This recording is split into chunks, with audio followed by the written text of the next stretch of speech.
Hi everyone, Assalamu alaikum. Welcome back to my channel kmkitchen. আজ আমি এসেছি আপনাদের সঙ্গে পুরান ঢাকার হাজির বিরিয়ানি রেসিপিটি শেয়ার করার জন্য। নামটা বিরিয়ানি হলেও এটা রান্না করার প্রসেস খেতে এবং দেখতে ঠিক তেহারির মতো। তো চলুন দেখে নেওয়া যাক পুরান ঢাকার স্টাইলে তেহারি রান্নার পদ্ধতি। তেহারি রান্নার জন্য আমি এখানে 1 কেজির একটু বেশি পরিমাণে গরুর মাংস নিয়েছি, তবে মাংসটা একটু তেল চর্বি সহ নিতে হবে। আপনারা চাইলে সেম প্রসেস ফলো করে খাসির মাংস দিয়েও এই বিরিয়ানিটা রান্না করতে পারেন। রান্না করার জন্য আমি মাংসটা কেটে ধুয়ে ছোট ছোট টুকরো করে পরিষ্কার করে নিয়েছি। বিরিয়ানিটা রান্নার জন্য প্রথমে আমাকে একটা মশলা তৈরি করে নিতে হবে, আর সেটা হলো তেজপাতা, দারচিনি, এলাচি, লবঙ্গ, গোলমরিচ, জয়ফল, জয়ত্রী, এই সব মশলাগুলো না ভেজে ব্লেন্ডারে গুঁড়ো করে নেব পরবর্তীতে ব্যবহারের জন্য। এখন আমি চুলায় একটি হাঁড়ি বসিয়ে দিয়ে তার মধ্যে পর্যাপ্ত পরিমাণ সরিষার তেল ঢেলে দিলাম। পুরান ঢাকার বিরিয়ানি রান্নার ক্ষেত্রে কিন্তু এই সরিষার তেলটাই ব্যবহার করা হয়ে থাকে। বিরিয়ানি রান্নার জন্য প্রথমে আমি এই তেলেই মাংসটা আগে রান্না করে নেব, আর সেজন্য কিছুটা গরম মশলা তেলের মধ্যে ছেড়ে দিলাম। মশলাগুলো একটু নেড়ে দেওয়ার পর এর মধ্যে দিয়ে দিলাম 1 কাপ পেঁয়াজ কুচি। পেঁয়াজটা খানিকক্ষণ ভাজার পর যখন দেখব হালকা ব্রাউন কালার হয়ে এসেছে, তখন এর মধ্যে দিয়ে দেব 2 চামচ আদা বাটা ও 2 চামচ রসুন বাটা। আদা রসুনের কাঁচা গন্ধটা না যাওয়া পর্যন্ত আবারও নেড়ে চেড়ে একটু ভাজতে হবে। যখন ভাজা হয়ে যাবে তখন এর মধ্যে আমি কিছুটা পানি অ্যাড করব।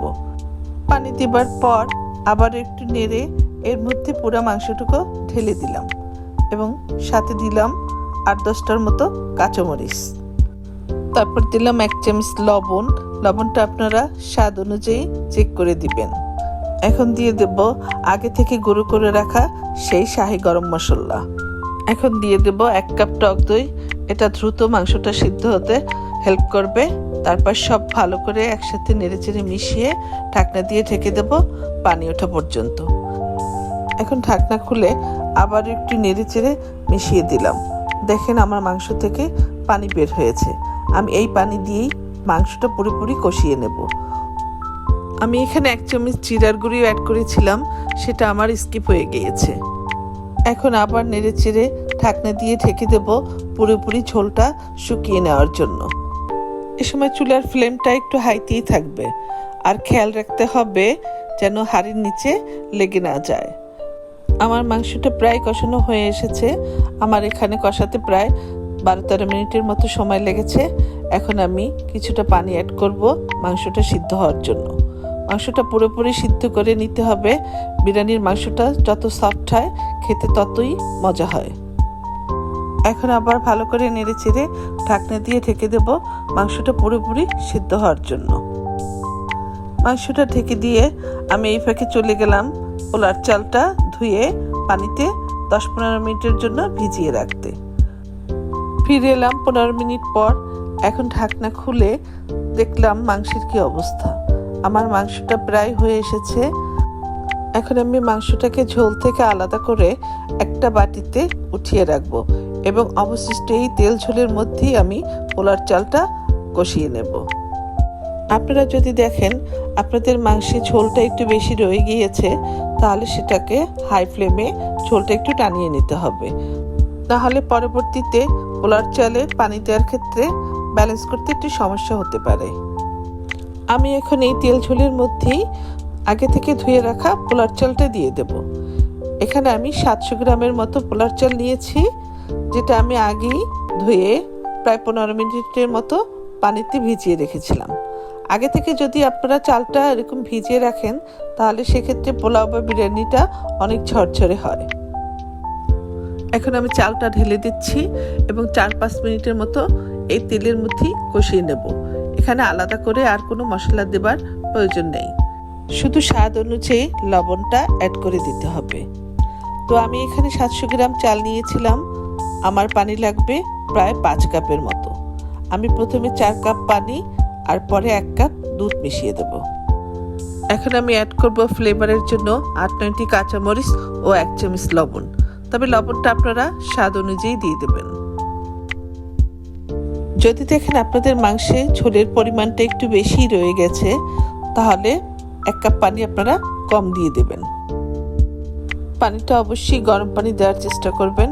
আর আমি দুধটা এখানে গুলিয়ে রেখেছিলাম আগেই। আমি এখানে গুঁড়ো দুধ ব্যবহার করেছি, চাইলে আপনারা লিকুইড দুধও ব্যবহার করতে পারেন, তবে সেক্ষেত্রে পানির ব্যালেন্সটা সেইভাবে করে দিতে হবে।